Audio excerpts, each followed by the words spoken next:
tenemos, digamos, una oportunidad, yo creo que única también por este espacio internacional, ¿no?, que estábamos comentando, y es que tenemos entre nosotros a José Miguel Vizcarra Obregón, que va a ser nuestro ponente hoy.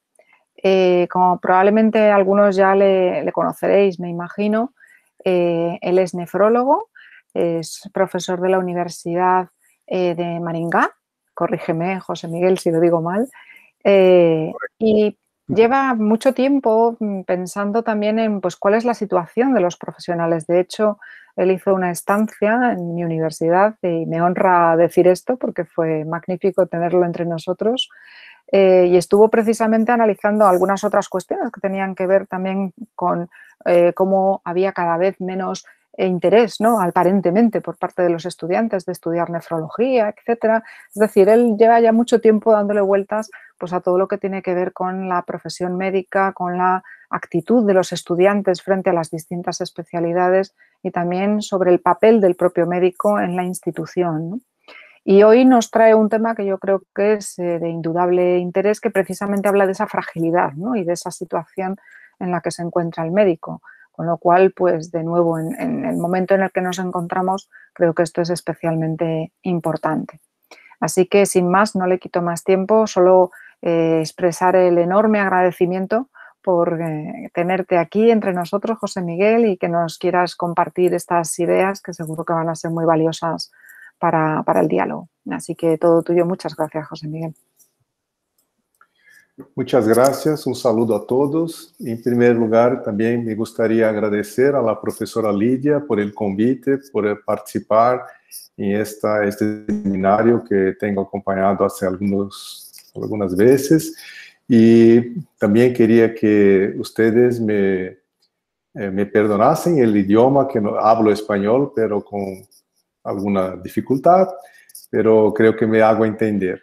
Y por favor, si no consiguen entender, me interrumpan, ¿no?, para que pueda hablar de nuevo. No tengo ningún conflicto de interés en en el tema que voy a hablar. Y como la profesora Lidia ha comentado, ese tema hace parte de mi tesis doctoral, que ya he defendido algunos años, y me debrucé mismo após la defensa encima de este tema, porque me parece que es muy actual, no solo del médico, mas de todo profesional de salud, né? E creio que também não só em Brasil, mas em vários países, né? Porque muitas coisas compartimos, porque vivimos todos em uma sociedade muito parecida em alguns tópicos, em alguns pontos, né? Sin más, entonces voy a apresentar algunos slides para que pueda guiar mi presentación. Solo un minuto, por favor.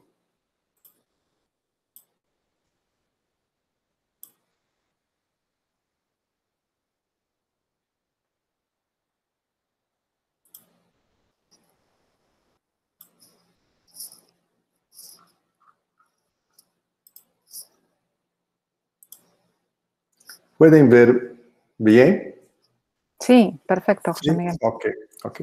Bueno, entonces, como estoy ubicado en la Universidad Estadual de Maringá, es un estado en Brasil que está en el sur del país, es una universidad pública y estoy algunos años también actuando como profesor, y tanto en la nefrología como en la bioética. Muy bien. El tema que voy a hablar es la vulnerabilidad ética del médico en el siglo XXI. La pregunta básica de esta presentación y de todo lo que estoy estudiando, ¿por qué hablar de la vulnerabilidad del médico y no del paciente? Porque es más común, lo que es más conocido es para la sociedad y para el propio profesional de salud, es que el vulnerable siempre es el paciente. El médico o el profesional de salud muchas veces se cree o se siente como con poca vulnerabilidad o prácticamente invulnerable. Y eso, la idea es desconstruir de una forma positiva esta imagen, porque por trás desta imagem que não é verdadeira, há muita coisa que devemos discutir e reflexionar para que possamos avançar e termos um bem-estar, uma satisfação em nossa profissão. ¿Okay? Bueno, el recorte de la vulnerabilidad es algo muy discutido en varios campos del saber, ¿no? Y la bioética también es así. Es un tópico muy frecuente, tanto que muchos textos ya hablan sobre el tema de la vulnerabilidad, como estos que están aquí listados, el informe Belmont, Principles of Biomedical Ethics, Declaração del SINC. Então, já desde muito tempo se habla sobre a vulnerabilidade, né? E a Declaração Universal sobre Bioética e Direitos Humanos também já colocava esse tema sobre discussão, colocava como repercussão importante, pero este presupuesto sempre estuvo ligado a uma obrigação de ação moral, extensiva a quê? A la experimentação humana, a la prática clínica, a las políticas de saúde e a investigação biomédica. Muito bem, então é um aspecto que me gostaria de dizer que não é nenhuma novidade do que vou falar. Está muy bien fundamentada en la literatura, no solo de la bioética, mas en el derecho, en otros saberes que ya se discuten hace mucho tiempo, ¿no? Muy bien, y tanto que hay visiones diferentes, hay modos de ver la vulnerabilidad del punto de vista cultural, del punto de vista político, tanto que aquí es separado una visión anglosajona, uma visão europeia sobre a vulnerabilidade. Há algumas diferenças que dão a possibilidade de condutas, de consecuções de ações diferentes de país para país ou de região para região. Porque a vulnerabilidade não é igual em todos os locais, não aparece de forma tan visible en todos los locales, en todos los lugares. En Latinoamérica, el concepto, donde vivo yo, es un concepto que tiene mucha relación con la biopolítica, la llamada biopolítica. ¿Por qué? Porque nosotros tenemos mucha experiencia con las inequidades, con las exclusiones sociales, ¿no? Y debido a esto, mucha teoría ya se produjo en la perspectiva latinoamericana relacionada a la vulnerabilidad. Entonces, coloco aquí la pedagogía del oprimido, la teología de la liberación, la bioética de intervención, la bioética de protección, que todos ustedes con certeza ya tuvieron contacto. Muy bien, entonces, lo que voy a hablar hoy es una perspectiva de la vulnerabilidad que también tiene esta visión biopolítica, no solo, pero más tiene una vivencia particularmente mía también, como profesional hace muchos años, de cómo este tipo de presupuesto está tan presente en la actividad de labor de vários profissionais, não só médicos, também não só em la área da saúde, claro que em outras áreas, pero salta aos olhos o contacto quando lidamos com a saúde. Muito bem, o professor Diego Gracia, em particular a la medicina, disse o seguinte: la medicina en general y la clínica en particular no son literalmente ciencias puras, sino ciencias aplicadas. Dice más, la medicina más que una ciencia o un saber puro es una práctica social, atención de la salud para individuos y grupos sociales. Por eso, todas estas formas de pensar me dio incentivo a correlacionar la vulnerabilidad no solo en la relación médico-paciente o profesional de salud y paciente, porque extrapola esta relación la presencia de la vulnerabilidad. Como he dicho, salienté en el comienzo, la vulnerabilidad del paciente es algo que diariamente estamos en contacto.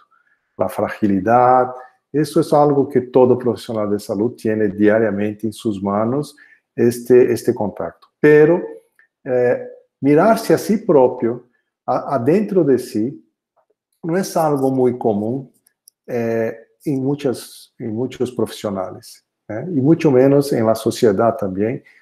Mirar al profesional y aceptar o tener conciencia que también él es vulnerable.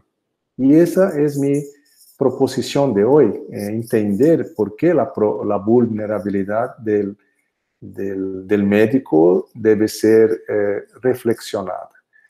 Como dijo el profesor Diego Gracia, las relaciones sociales están presentes en todas las profesiones, pero en los profesionales que lidan con la salud son muy complejas, son muy presentes. Y bajo esta afirmación, preferí dividir de qué forma podemos entender. Y coloqué estos tópicos: el papel del poder, la influencia del poder, y ahí vamos a caracterizar un poquito mejor qué es poder en esas relaciones, el cuerpo social, que sería el cuerpo de la sociedad mismo, la influencia de eso, y la globalización, que es algo que nos alcanza de unos años para acá, mas nos alcanza de una forma muy específica, muy especial, que debemos considerar como importante. Y esta globalización se relaciona con el tiempo, con el espacio y con la identidad.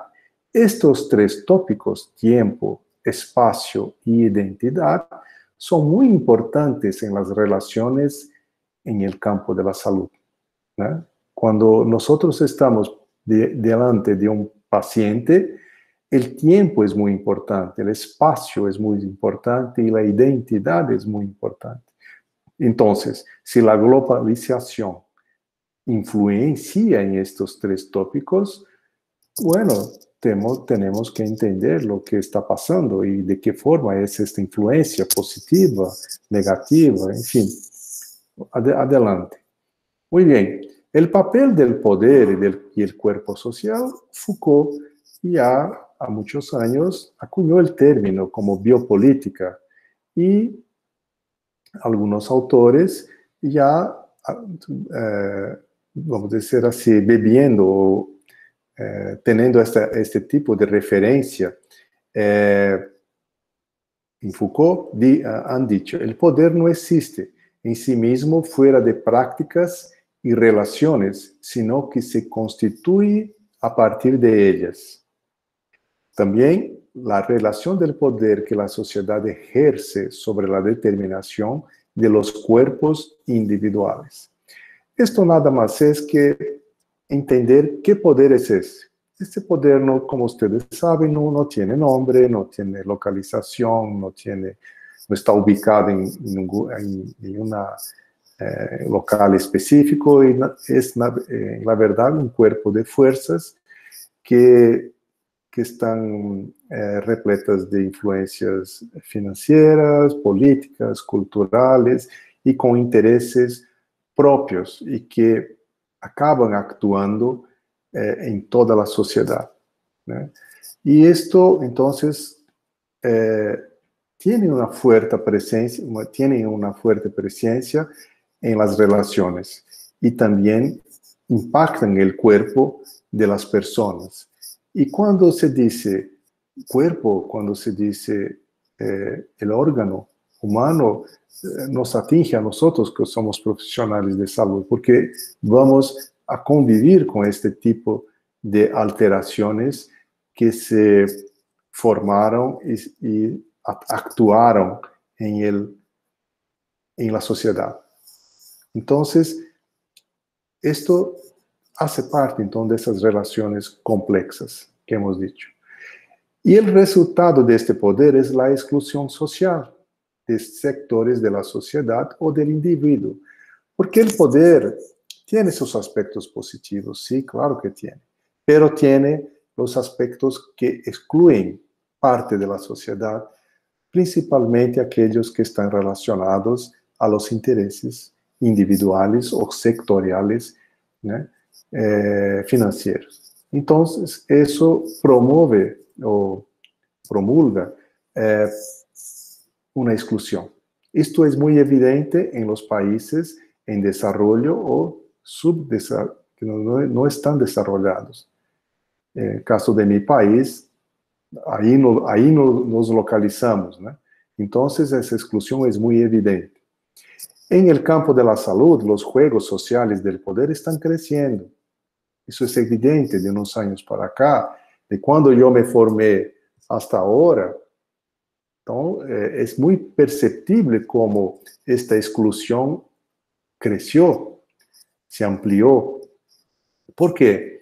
Porque en el campo de la salud, los intercambios son muy intensos, porque no es solo más la relación médico-paciente. Hay interacciones con otros actores que participan en las relaciones de salud y enfermedad. Muy bien, entonces nosotros estamos todos unidos en este palco, en esta situación. Y es necesario entonces que entendamos cómo esos juegos sociales están ocurriendo y a quién responden, ¿eh? O quién tiene más voz en esos juegos sociales. Entonces, en este sentido es que me interesó colocar este tema que tanto influencia la actividad del profesional de salud. Muy bien. Y la globalización. La globalización, ¿qué es? Ustedes también saben mucho más que yo, que es una situación también muy clara que el mundo occidental desarrolló, porque acompañó el desenvolvimiento de la tecnología.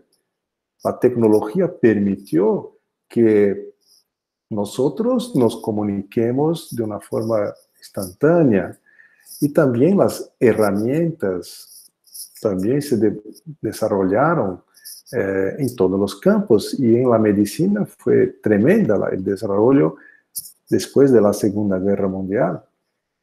Muy bien, y todo este complejo de desenvolvimiento tecnológico fue muy positivo, porque en teoría sería una forma de acercar las culturas, los países, las monedas, la economía.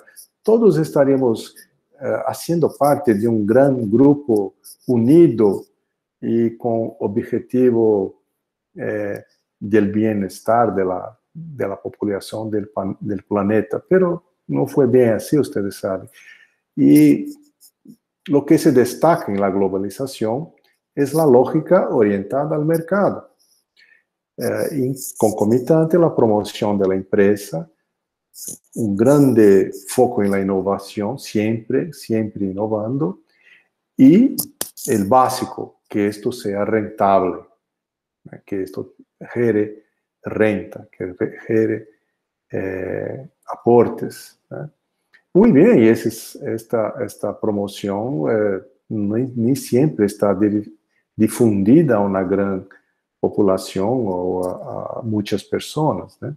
Entonces, la globalización nació con una visión muy positiva, pero algo que se deturpó, y hoy muchos no ven a la globalización como algo tan positivo así. Muy bien. Muy bien, ¿y qué pasó? Ya he colocado. el tiempo y el espacio, debido a esta evolución de la tecnología, se alteró. Entramos en el campo de la virtualidad, que hoy nos domina buena parte de la vida. Estamos aquí presentes por causa debido a esa virtualidad que nos permite estarmos distantes y al mismo tiempo nos comunicando. Esto es fantástico. Muy bien, pero hay una alteración, una pérdida de la temporalidad en relación a nuestros antepasados, que llamamos de acronía. Y también la espacialidad. No necesito estar presente muy cerca de ustedes para hablar. Estoy aquí a millares de kilómetros hablando y ustedes me oyen y creo que me entienden, ¿no? Ok, entonces eso fue muy impactante. Y, en fin, esto, como he dicho, la relación médico-paciente queda influenciada por eso, de alguna forma. Y la identidad también, ¿no? Estamos en una fase de la inteligencia artificial, la robótica, la telemedicina, en que surgen algunos fantasmas, ¿no? Esas máquinas maravillosas que están ahí con los algoritmos y que consiguen hacer diagnósticos, consiguen hacer cosas que el ser humano, debido al tiempo y a la espacialidad, ainda tiene alguna restricción. Pero estas máquinas parece que amenazan esta distinción tan clara que hasta ahora tenemos tan clara, muy bien, no es tan bien clara, pero en fin, es separada, cérebro y alma, ¿no? Y esto nos confunde, ¿no? Y nos deja muy inseguros en este momento. Muy bien. Y también la globalización permitió que estábamos durante mucho tiempo focados en el trabajo. El trabajo siempre fue, por muchos años, la forma de nos orientarnos en cuanto a sociedad. Toda la organización era basada en el trabajo. Muy bien, esto cambió en pleno siglo XX, ¿eh? Y gradativamente nos dirigimos al consumo. Y esto impactó en la salud. Vamos a ver más adelante que esto impactó de una forma que la salud también acabó siendo vista como algo que debe consumirse. Muy bien. El mundo virtual, de un modo general, preferencialmente está dominado, vamos a decir así, por el signo y menos por el símbolo.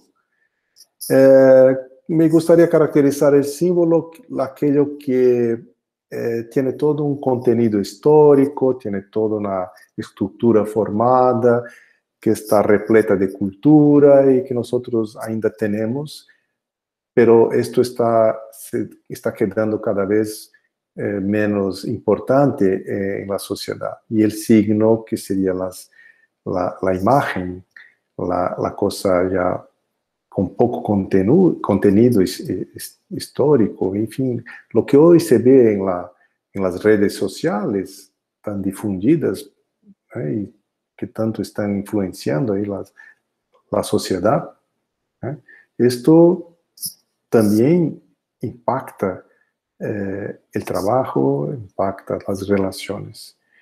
Y debido a esta forma de actuar, el trabajo del pensamiento, que era algo que nos permitía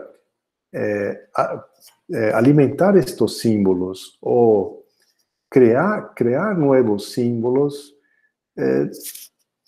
tal vez dejaron de ser importantes o la cosa ya está pronta, ya está hecha, la imagen domina y no hay mucho cuestionamiento, no hay muchas preguntas.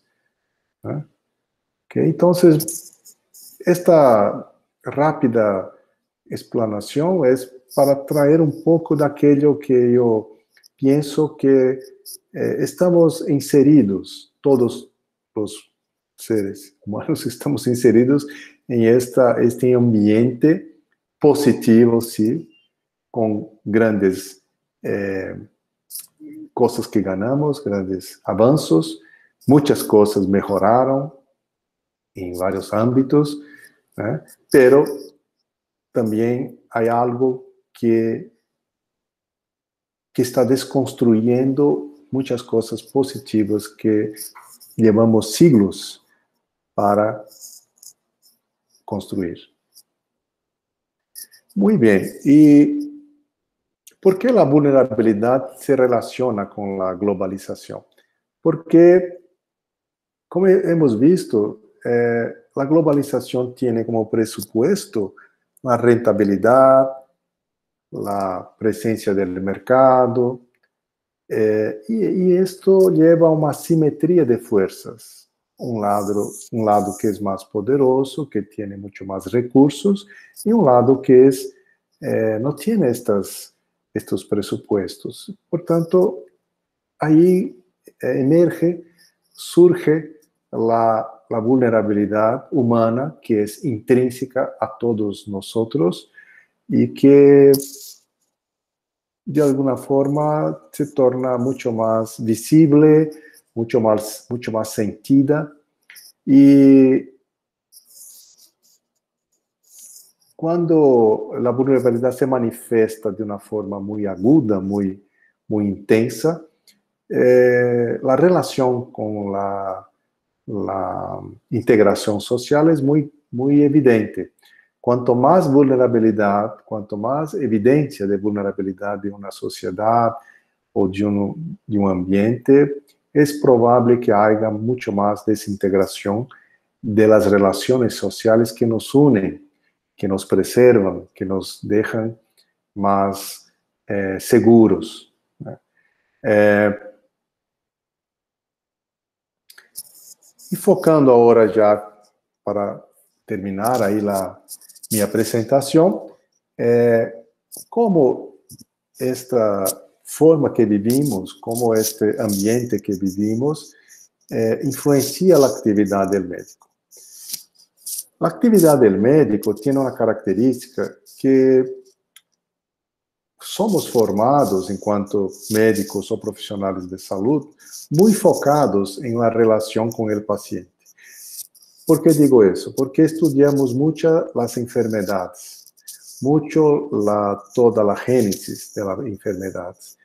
E isso nos toma muito tempo, nos deixa muito, durante a formação, muito preocupados, temos muitas pruebas, temos muita responsabilidade por este tipo de postura. E não há muita, não sei, em outros países, eu creio que também talvez seja um pouco melhor ou não, a visão mais estendida de que a saúde também sofre outras influências que não só a enfermidade que o paciente está cometido, não é muito discutida nas universidades, na formação dos profissionais de saúde. É algo que não tem muito interesse. Muito bem, então, por isso, me gostaria de saber que aspectos este mundo que vivimos, globalizado, influencia a atividade do profissional de saúde ou do médico. E aí é colocados 5 tópicos que eu rapidamente vou comentar. A saúde como consumo, como he dicho já, como que nossa sociedade se volvió muito ao consumo, e não tanto ao trabalho, mas ao consumo. A financiarização da saúde, como que a saúde se tornou alvo de interés de las finanzas en el mundo entero, el desequilibrio entre lo que es público y lo que es privado, esa simetría de fuerzas. Muchos países, por sus características históricas, consiguen mantener instituciones públicas muy fuertes ainda, pero otros, como el mío, como mi país, el público se está desconstruyendo. El privado está cada vez más presente. Y les voy a mostrar cómo está en Brasil la situación. Y el trabajo, y esto, claro, toda esta cuestión influencia el trabajo del profesional de salud, del médico. Y como que este profesional ya llega al mercado, ya llega al trabajo con una formación ética, que yo considero que esta percepción de su alrededor, de su entorno, no sé cómo se dice en español, bueno, de su alrededor, de todo algo que lo rodea, el profesional no tiene mucha discusión en la formación, no tiene un auxilio para que desenvuelva la capacidad de percibir los aspectos que lo rodean y pueden influenciar su trabajo. Muy bien, la salud como consumo es porque hay algunas máximas que están presentes en el imaginario del pueblo, vamos a decir así, de la sociedad. La lógica de que todo lo que estimula el consumo es igualmente rentable. Eso viene desde mucho tiempo de los mestres de la economía que crearon el liberalismo y esto avanzó y se encarnó, vamos a decir así, que el consumo realmente es algo que genera renta y esto es algo que es muy bueno para la sociedad. También el establecimiento de seguros médicos también fue una forma de tratar la salud como un consumo. La medicina del bienestar, algo que vino após la Segunda Guerra Mundial, es algo muy presente también en las actividades de salud hoy. Hoy no se trata más, los profesionales de salud muchas veces no lidan más solo con enfermos, más con personas con salud, saludables, y que evitan quedarse enfermas. Y esto genera muchos medicamentos, muchos fármacos, muchas academias, Eso hay todo un interés por la juventud permanente, enfim. Y nunca quedarse enfermo, ¿no? Então, hay toda una estructura que influencia no solo a los profesionales, como también a la población. Y una vez que se acepta que la salud es consumo, nos acercamos como si cada profesional se tornasse um empresário, se diz em português, creio que em espanhol também, um indivíduo que tem sua empresa, que tem que ter controle de seus costos, costo-efetividade. Os hospitales também assim trabalham, como se em suas manos não estão pessoas em busca de saúde, têm uma estrutura que necessita ser muito bem controlada, né?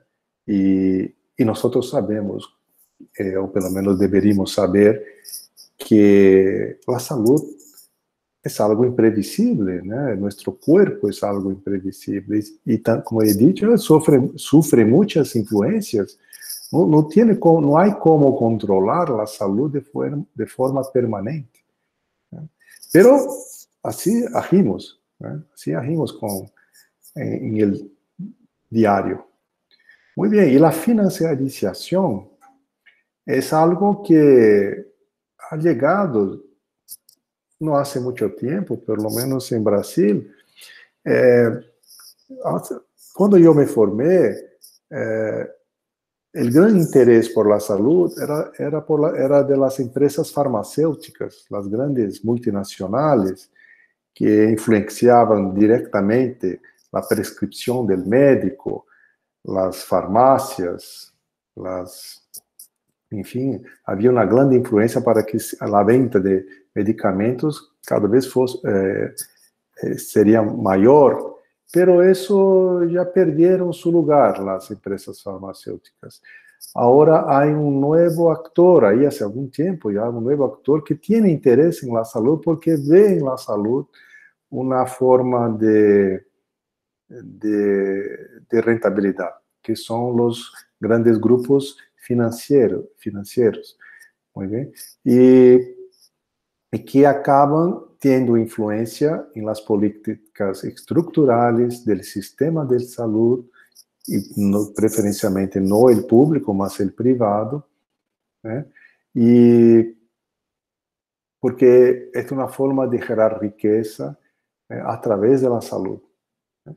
En Brasil estamos teniendo un gran aporte de multinacionales que están comprando hospitales, clínicas de diálisis y todo tipo de institución, aquellas que tienen potencial de rentabilidad. Y claro que esto también afecta la actividad del profesional de salud, ¿no? Esta llegada de esos intereses que cambiaron, ¿no? Que tienen otros objetivos. Como la llegada de esos actores, como he dicho, las políticas estructurales del sistema de salud se desequilibran. Por tanto, el público y el privado no tienen la misma equivalencia. En Brasil existe una contradicción estructural. Nosotros tenemos un sistema universal de salud, y a pesar de eso, los gastos en salud son más bajos que los de los países vecinos, como Argentina, por ejemplo, Chile. Y los gastos privados son más altos que los públicos. Les voy a explicar más adelante cómo funciona en mi país muy rápidamente. Muy bien. Y el otro tópico es el trabajo médico. Las relaciones profesionales del médico o de la salud cambiaron en los últimos años. Y ese cambio fue a partir de los años 60, por lo menos en Brasil fue así, del siglo pasado. Porque salimos de una medicina dicha liberal, en que el profesional tenía una cierta autonomía, se baseaba en su conocimiento, en el estudio, en la cantidad de horas que trabajaba para poder progredir, para ser un buen profesional. Pero ahora lo que se vio es que la tecnología es la que determina la valoración de un profesional. Cuanto más tecnológico, cuanto más sepa manejar los instrumentos tecnológicos, más valorizado es y más dinero gana. Así es en Brasil. Quería oír cómo es en vuestros países. Mas, entonces, decimos que la tecnología es la que pauta la autonomía del profesional. No basta estudiar como un loco, como decir así, o trabajar como demasiado, si tú no tienes una herramienta tecnológica que te genere valor y condiciones financieras. Muy bien. Creo que tengo unos 15 minutos, profesora. Sí, con tranquilidad, el tiempo que quieras. Okay. Y el trabajo del médico, entonces, hoy, debido a esta cuestión de autonomía individual y autonomía técnica, vive una crisis de confianza. ¿Confianza de quién? Del paciente, del enfermo, de la sociedad. Porque este profesional ya no tiene más solo su valor de esfuerzo, de dedicación. Tiene también la cuestión técnica que lo pauta, que lo molda, que lo impacta. Entonces, esto genera una crisis de confianza y la confianza es el pilar, es el centro de cualquier relación. O sea, no solo médico-paciente, de cualquier relación sin confianza, la relación se deshace. Muy bien, entonces nosotros vivimos eso actualmente. Muy bien, y la demanda social es por un cuerpo imaginario ideal, construido dentro de ese ambiente de la salud como consumo, del cuerpo perfecto, sano, joven, sin dolor. Entonces, nosotros, profesionales de salud, tenemos que atender a esa demanda, que es imposible que se contemple, pero nos cobran eso, ¿no? Muy bien. Y el acto profesional, entonces, es partícipe de la producción social. Nosotros estamos contribuyendo con la producción ahí de los intereses que nos rodean. Muy bien, tenemos esa crisis de confianza entre sermos técnicos o no técnicos. Hay poco espacio para que el profesional de salud mire a sí mismo, si no tiene una discusión, ¿no? Mire a sí mismo y tenga la sensación de que es vulnerable. ¿Y por qué está pasando por esa crisis? Es algo que es necesario interesarse desde mucho temprano, quizá desde cuando vamos a formar a estos profesionales. La formación ética del médico o del profesional de salud tiene como presupuesto qué tipo de médico se intenta formar. Esa debería ser la pregunta de todas las universidades o de las facultades, en Brasil se llama facultades, de medicina o de enfermería o de cualquier otra profesión de salud. ¿Qué tipo de profesional de salud se intenta formar? ¿Cuál sería la conformación? Y ahí el currículo sería discutido, moldado para este tipo de profesional. Y no solo escrito, mas también actuado por los maestros, por los profesores, que también tenían que estar muy bien ciertos de este tipo de profesional. Hoy diría no solo la universidad, el país debería, o la sociedad debería decir qué tipo de médico nosotros necesitamos, qué tipo de profesional necesitamos, nos atiende en nuestras necesidades básicas. Y qué extensión tiene eso. Hay un estudioso en Brasil, el profesor Sergio Orrego, que dice, no solo es posible interferir en el proceso de desarrollo moral, como esta interferencia produce resultados mensurables. Entonces, el profesional, cuando adentra la facultad, no es algo como que no puede cambiar. Sería interesante que estos temas estuviesen presentes en toda la formación para que este desarrollo moral se implante. Y dice también, ¿cuáles las mejores estrategias educativas para favorecer la socialización profesional que estimule la autonomía de los estudiantes, el respeto a la diversidad y pluralidad cultural y moral? ¿Qué herramientas educativas tenemos nosotros que ofrecer a estos estudiantes? Que les interese, que puedan mirar en la sociedad que viven y tocarse de que es importante su papel una vez profesional. Eso es un desafío que muchos ni intentan pensar, ¿eh? Y el profesional de salud, el médico, él tiene siempre dos presupuestos que muchos imaginan que son opuestos, que son los intereses y el altruismo. La visión del profesional de salud, por la visión de la sociedad, es siempre en la expectativa que el profesional de salud sea un altruista por excelencia.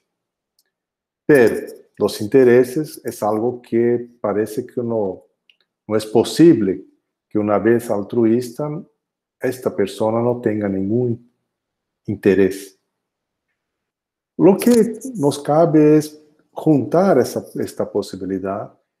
Y de eso me recuerdo del profesor Diego Gracia otra vez, que sería la deliberación, que delante de un conflicto, delante de un problema en que hay interés y hay también el altruismo que es inherente a la actividad del profesional de salud, ¿cómo decidir o para dónde correr? ¿Cómo hacemos? ¿Eh?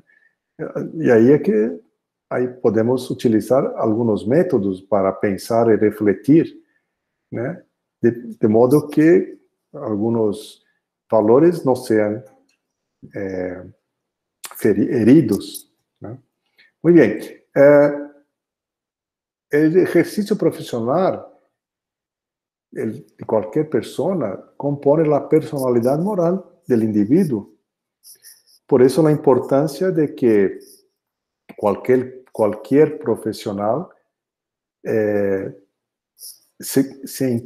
consiga mirarse, porque a través de un ejercicio pleno, coherente, él consigue tener una identidad, una salud integral y una autoestima adecuada. Entonces, esto sería fundamental a todos aquellos que quieren trabajar en la área de salud. Entonces, las preguntas que dejaría para discutir con ustedes, algunas respuestas voy a dejar aquí, mas pueden ser discutidas, es cómo se caracteriza la vulnerabilidad ética del médico. ¿Por qué el médico es vulnerable? Más allá de la vulnerabilidad de cualquier ser humano. ¿Cuál es su importancia en la actividad de trabajo? ¿La vulnerabilidad puede influenciar la actividad de trabajo de un profesional de salud, médico, no? ¿La conciencia de la vulnerabilidad es lograda? ¿Y por qué medios se hace eso? ¿Cómo despertar esa conciencia en aquellos que están se formando o que ya están en actividad plena? ¿Cómo que podemos lograr eso? Las respuestas que hasta ahora he conseguido, tengo colocado en discusión, es que la formación moral y ética del médico debe enfatizar no solo la vulnerabilidad del paciente, la importancia de la percepción del contexto político y social en que transcurre la profesión médica. Entonces, el entorno. Una postura de invocar aspectos subjetivos del profesional médico y su perspectiva en cuanto a la medicina. Entonces, nosotros somos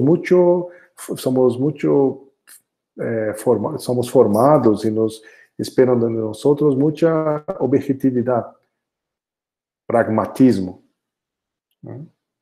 Tenemos que ir más allá de eso. El reconocimiento de la vulnerabilidad en sí mismo y en el otro, que es el enfermo, para la construcción de una vida profesional libre.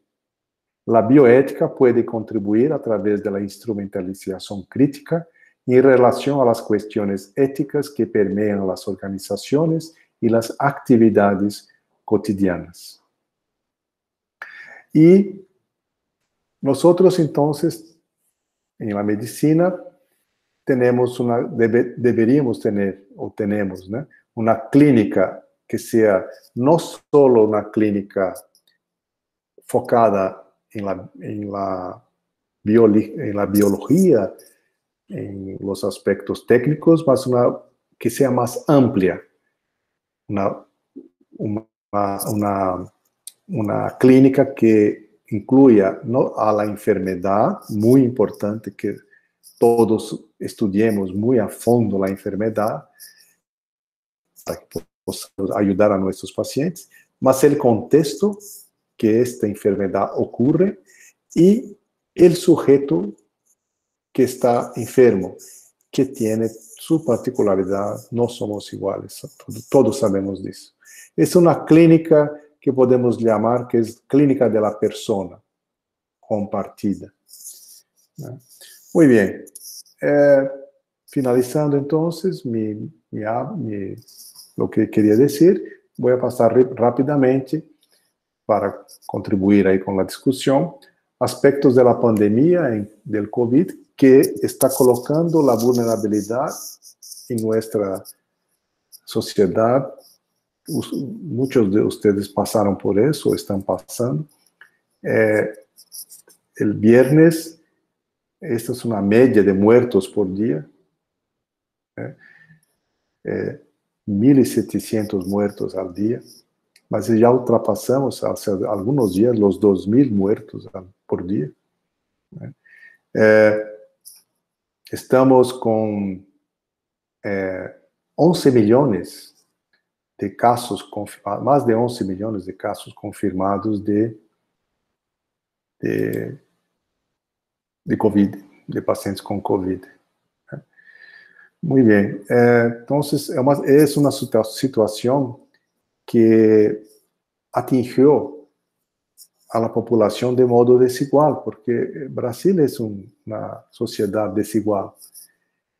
Entonces, la enfermedad no es igual a todos, no es sentida de forma igual a todos. Entonces, eso es los profesionales de salud están con eso en sus manos. También el desempleo, porque el lockdown pararon muchas empresas, el comercio no funciona, y entonces estamos con índices alarmantes de desempleo, la pobreza se acentuó, personas en la calle, es visible en todas las ciudades.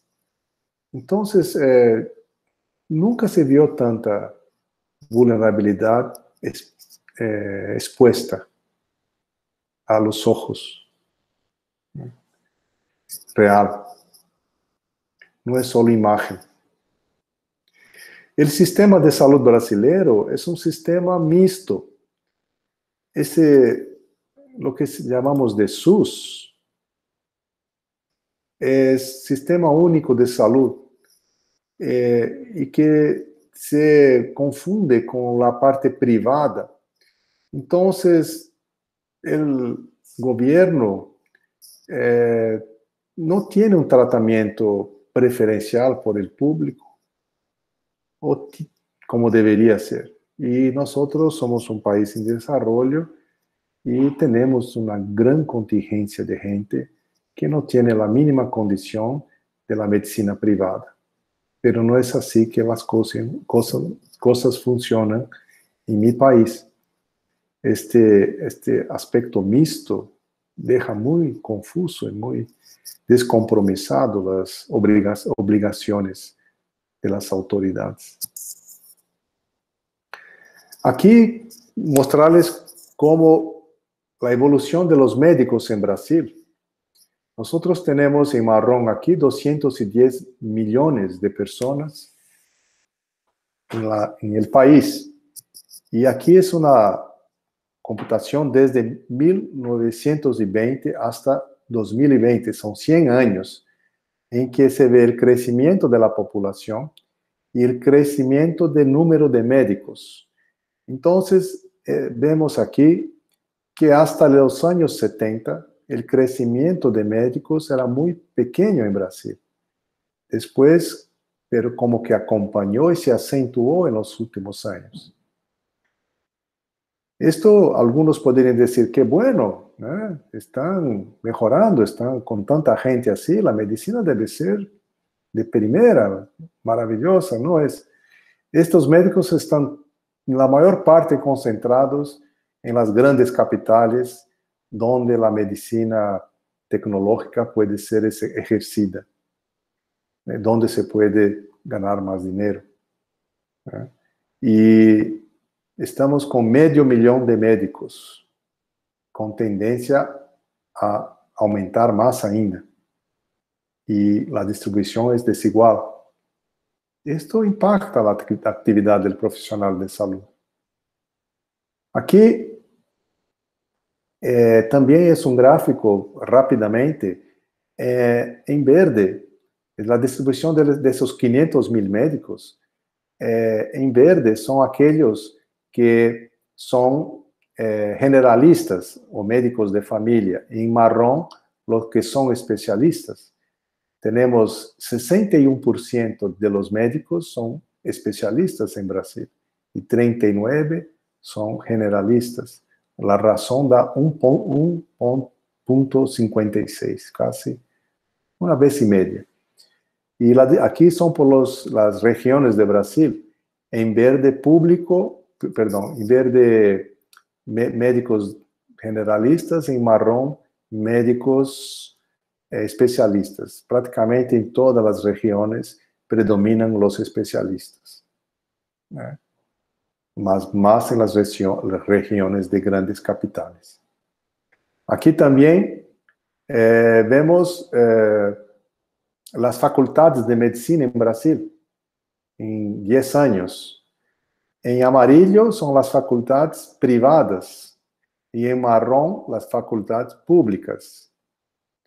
Entonces, hemos tenido en los últimos 10 años una gran abertura de facultades de medicina privadas con altísimos costos mensuales, accesible a una parcela de la población muy seleccionada y que tiene en la medicina una visión probablemente no muy colectiva, no muy generalista. Entonces, esto para que puedan percibir cómo la influencia en la actividad del trabajo del profesional de salud. Y esto vale no es solo para médicos, también enfermeras, enfermería, odontología y otras actividades de salud. Y aquí está un poco mal de visualización, mas quería decirles, son los médicos que trabajan, por ejemplo, con equipamientos aquí, el campo de actuación y la naturaleza pública o privada. Entonces, estamos aquí en el primero, en marrón, es aquellos que trabajan en el campo privado, en verde en el campo público, y en el amarillo que trabaja en los dos campos. Entonces, podemos ver que la mayoría de los médicos trabajan con equipamientos tecnológicos. La mayoría son aquellos que trabajan en el campo privado y que trabajan en los dos campos, privado y público. Y así por delante. La mayoría hay una duplicidad de vínculo de los médicos, tanto con el público cuanto con el privado. ¿No? Los médicos que más trabajan en la área de pesquisa, en la docencia, que es las facultades, en las pericias, son los médicos de la área pública. ¿No? No es de interés trabajar para la mayoría de los médicos que son privados o trabajan en los dos ámbitos, no es interés en pesquisa, docencia, y sí en la parte de las especialidades. Bueno, finalmente, estas son las referencias bibliográficas que después puedo dejar disponible a vosotros. Y quería solo dejar como última exposición Mi ciudad, Maringá, es una ciudad plana, muy bonita, muy arborizada. Son cerca de 500.000 habitantes y se localiza en el sur del país. Esta edificación que ven en el centro es la catedral de la ciudad y que la ciudad tiene cerca de 60 años de existencia. Muchas gracias. Pues muchas gracias, José Miguel, por esta interesantísima intervención y que yo creo que abre montones de temas posibles para el diálogo que vamos a tener ahora.